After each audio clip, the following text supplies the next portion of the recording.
Hello and welcome back to Nath SuperCoach for 2024. In this video we're going to have a recap of all the community games. Round 0 is 2 days away, so we've got plenty more data to help us pick our SuperCoach teams. So let's get started. If you're new to the channel, please hit like and subscribe. As I said before, there's plenty more to come.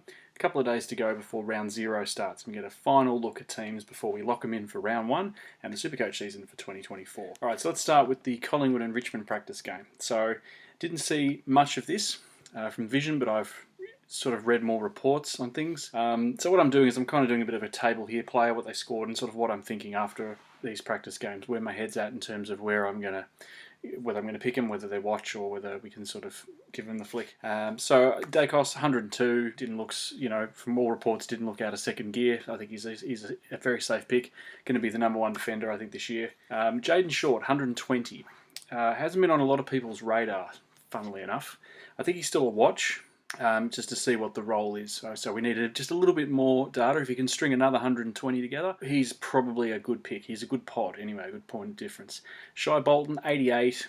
Again, watch, see what he can do. Forward line this year is not a lot of options there, so I think he's probably one we could look at if we were desperate. I don't think I'm going to go with him. But again, another game, bit more information. Worst case, he becomes a bit of an upgrade target throughout the season. Now, McInnes and McRae, a little bit disappointed with their output, or essentially in their time on ground. It was very minimal. Don't even think it was a quarter from what I've read. So that would obviously explain the 15 and the 29. They're obviously not rookie scores we want.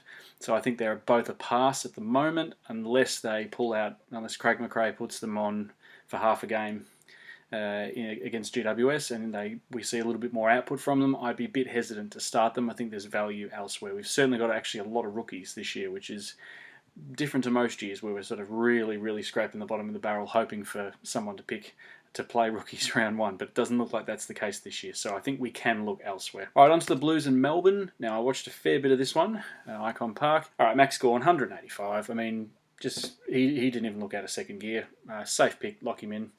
Caleb Windsor, 77, really impressed, kicked a really nice goal, plays a wing role, which is not really the SuperCoach thing we usually go for.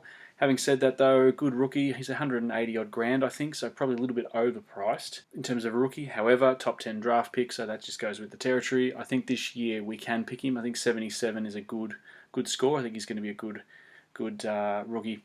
Now the one to watch, Clayton Oliver. Now, interrupted pre-season. Seems though he's back in form. He's healthy. He's training the house down, as they say. So he looks like he will play round 0. So it's certainly a watch for me in terms of output. Am I brave enough to take the risk on him not being, having to take more time off? Not sure yet. I think we'll watch round 0, see what he does and how that affects the rest of the Melbourne midfield before making a call on Clary. He'd be a good pod if you backed him in and it worked for you, but we shall see. All right, so moving on to the Giants and the Suns. Saw a little bit of this one. So 116, who that is? Tuke Miller. 116. He's a pretty safe pick. I think he's going to be more of a point of difference, actually. Haven't seen many people jumping on the Tuke train, but I'm definitely starting Tuke. I think that role is perfect for him. The next one, Sexton, 125. Again, I think he's a pretty safe pick. I think 125 is a safe pick. We can grab him from there. So we've got Toby Green. So we got 124. I've got him down as a watch, and as you'll see later in the video, I actually have him in my team at the moment. So I think we need one more week to see what Toby is like. He's coming up against Collingwood, so obviously the premiership last year, coming up against some pretty good defenders. So we'll see what he can do. In the year where we've got bugger all to choose from in the forward line, Toby could be a pretty good option. So again, we'll watch for him. Same with Lockie Whitfield. He got 78. Again, we just got to see what he can do. That sort of fast-flowing game under Kingsley suits Whitfield. So I think he could be a very good pod, or worst case, a pretty good upgrade target in the during the middle of the year. Flanders, 65. It's a watch for me. There was a lot of hype on him pre-season, but I just think we need to give it a little bit more time. One more, if possible. I'm comfortable not starting him. It sounds ridiculous, but I'm not sold on him from what I've seen. And 65, it's not a horrible score, but if you're paying 480 for someone, I think he's around that price. You really want a bit more than that. So Tom Green, I think he's an upgrade target at this stage. It's purely because of the buy. I think there's about 3 or 4 that fit into that 600-ish K that have the same buy. So I think they become upgrade targets. There's one player in particular I think I'm going to break that rule. I'm going to have to start him because I don't want my side without him early on. but we'll get to that in a second. All right, so Brisbane and the Swans. All right, so as I said, the player is Errol Goulden, 133. He's got a shock and buy, so he shares it with Grundy, and yeah, and he shares it with Jordan as well. Just don't want to start without him, basically, and then have to be chasing points, and you know what I mean. I think he's my smoky for the Brownlow this year, so I think I will start Goulden. I've got to try and find a way to get him in. It's not easy at the moment. I may have to do a bit of a restructure. If that doesn't work, I'll just have to grab him as an upgrade target. I think Jordan, 115. I think he's a good pick. I think with Taylor Adams injured now, obviously Parker's out for a little while too, and Mills. I think Jordan's got a bit of job security for the first few weeks at least. Could make a bit of coin, then you can upgrade him somewhere else. It's a watch for Brodie Grundy for me at the moment. 65, looked a little bit sort of going through the motions. Don't know whether it was the humidity that caused that, but he's the number one ruckman at Sydney now, so we're told. We don't know whether Laddams will take any of his minutes as well. Just a bit of a watch. Kitty and Coleman, 89. Again, same thing. Just got to watch just another week, if possible. Or if we don't have another week, look for maybe a bit of an upgrade target, I think, potentially. Lachie Neale, it's a pass for me at the moment. It's come out that he's going to be on managed minutes the first few games, so that just screams either sometimes maybe not playing a game. If I don't know what Brisbane's fixture is off the top of my head, I don't think it'll be as sort of extreme as that. It'll be more minutes during the game, so that reduces his time on ground, therefore reduces his output. And if you're paying 600,000 for him, you probably pass at this stage until his role is defined and he's sort of not managed anymore. And McCluggage, so 165. This is obviously without Lachie Neale. He's another watch for me. I can't lock him in just yet because when Neale comes back, what's that going to do with McCluggage's score? So his output, plus they have the bad bye as well. Same with Coleman too.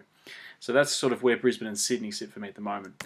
All right, Geelong and the Bombers. Okay, so as a Bombers man, pretty happy with the game. Not happy with the result, obviously, but I thought we showed a bit more endeavour than we did against St Kilda in the community game, that's for sure. So, the signs are there. We can put it together. Essendon's one of those teams where it's infuriating supporting them sometimes because you just don't know who's going to turn up. You don't know what Essendon's turning up, Having said that, so Zach Reid, nice score of 80. I think he's a safe rookie pick. He's got great job security because Ridley's injured for a few weeks. And so I think Reid, if he can remain injury-free as well, he will have very good job security, a good role, and he didn't seem to do a lot from what I could gather. Did some nice things and scored 80. So, you'll take that from a rookie any day of the week. So Merritt and Parrish, so 111 and 123 respectively. They're great points of difference. Essendon's bye structure is pretty advantageous this year compared to other sides. We don't play round 0, so we don't have an early sort of bye-ish, not at least the first couple of rounds anyway. So, they're both around the 600 mark, so if you can fit them in, I would probably go Merritt. I think Merritt's going to be our number one midfielder. Parrish's disposal lets him down often, unfortunately. And that can result in sort of, short little kicks into the forward 50 and that miss targets and all that kind of thing, which the SuperCoach system doesn't really like. So I'd go Merritt purely for his accumulator role, really, and that sort of thing. So Tommy Stewart, 74, so 68% time on ground. Bit of a watch. I'm not too concerned. I'm not taking him out of my team just yet, but with Max Holmes scoring 108, is that going to change Tom Stewart's role? We just don't know. I think I'd back Chris Scott to do the sensible thing, and that's keep Tom Stewart in that role that he's been doing. He scores 74 with not even playing three quarters. So I think he's still a safe bet, but I've got him down as a watch just purely for the role. Has it changed? I'm not sure. Manor, 44, pretty decent rookie. I think we'll take that if no other options present. Nick Martin, okay, 109. So I've got him still as a watch. I'm not sold on Nick Martin as a SuperCoach scoring powerhouse, not in the slightest. Yes, the role looks pretty good, that sort of interceptor, distributor rather, Dacos role. I just don't know whether he's going to be able to get... I don't know about his ceiling in terms of how high he can score consistently. I'd back Merritt in to get higher scores consistently than Nick Martin. That 109 also included a goal, I think, or maybe even 2. So if it takes him 2 goals and possessions to get to 109, is he the SuperCoach sort of a golden ticket that we thought he was? Don't know. I don't think so. I don't know whether I'll start him. Again, our back six is an absolute enigma at the moment. We're probably going to bring Laverty forward, maybe Cox back, or vice versa. And you got Reid, you got Ben Mackay, you got Redmond, McGrath. Heppel's probably going to come back in now that Ridley's injured. So it's all this it's just unknown. So I don't think I'll start Martin, but I wouldn't knock anyone that does, because you'll probably make a bit of coin. Don't think he'll be a season keeper. I just don't see it. I could be totally wrong on that one. Happy to have egg on my face for that one. Holmes, same deal. 108. Took me by surprise. Hadn't really read much in the pre-season. So I think we can pass on Holmes. I don't think he's going to have that season keeper sort of thing, similar to Martin. And Ridley's obviously injured, so it's a pass for the moment. 76, did some nice things. If he has that freed up role, then I'm probably going to look to bring him in, because he just seemed to do it with ease until he got injured. So he got injured, I think it was around 3/4 time or late in the third quarter, and so he was on 76, could have easily tonned up as well. So I think Ridley's one to look at for an upgrade target in the middle of the year. All right, so Freo and Port. Oh yes, so Hayden Young. All right, 115, I think he's a safe pick. I'm sold on Young. He did some really nice things. Caleb Sarong, 96. I think Sarong could be a good upgrade target. I think for that money, you really want him to be scoring 115 plus, and Young the other way. So I don't think I'll take Sarong to start with. Again, he's got to share points with Brayshaw, so I think he's a good upgrade target. It's an interesting one, Voss. Patrick Voss, 75. I think he's a decent rookie. The Bombers, in their infinite stupidity, delisted him after he won our VFL Best and Fairest. So I don't know what all that's about, but from what I saw, incredibly hard at the footy, which is what Essendon severely lacks in their forward 50. It's just my opinion. So I don't know why he's found himself over the Nullarbor, but we shall reap the benefit, I would say. I'm looking to start him. I think 75, if he can back that up again, he'd be a very decent rookie, make us some money quite quickly. Then we can upgrade gives us a bit more time to see what the forwards are doing. So Luke Ryan, 116, I think he'll be a good pod if you were to grab him. Fife at 75, I think still a watch. Butters is a watch as well because of his injury. We'll see there. If there's any doubt as to whether Butters will play round one, I'm not going to pick him. I'm not going to fall into that trap of holding players, and that I'll just Butters probably to Goulden, I think. Ollie Wines is another one, 130. Just not sure on Wines. It just feels like a trap to me. Same with Houston. They just feel like traps in terms of all the other players that he's around. So in the midfield, you got Rosie, Butters, Ollie Wines. I mean, it's three guys. How does that midfield work? Do they steal points off each other? Maybe.